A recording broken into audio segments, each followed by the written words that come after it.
kita sa kalooban. Eh bakit sa kanya? Nasa pangalan na, nasa mukha pa. Ganda ka? Ganda yarn. Ito na, ang nagmamaganda at feeling diva. Ganda Wanda!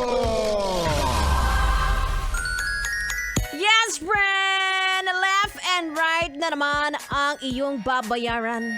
Dahil payday today, alam mo na yan, may natira pa ba? Sa akin meron. May natirang sama ng loob.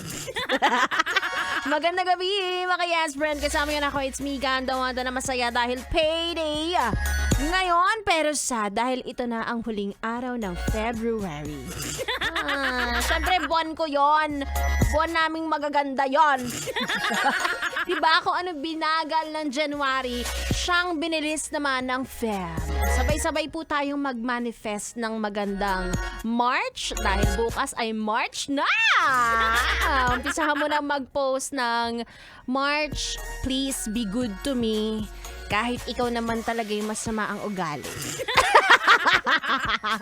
Anyway, tuloy-tuloy natin ang ating tugtugan. Again, kasama niyo ako hanggang alas 9 ng gabi. Kaya naman, tuto ka lang, dito lang sa 101.1 Yes FM.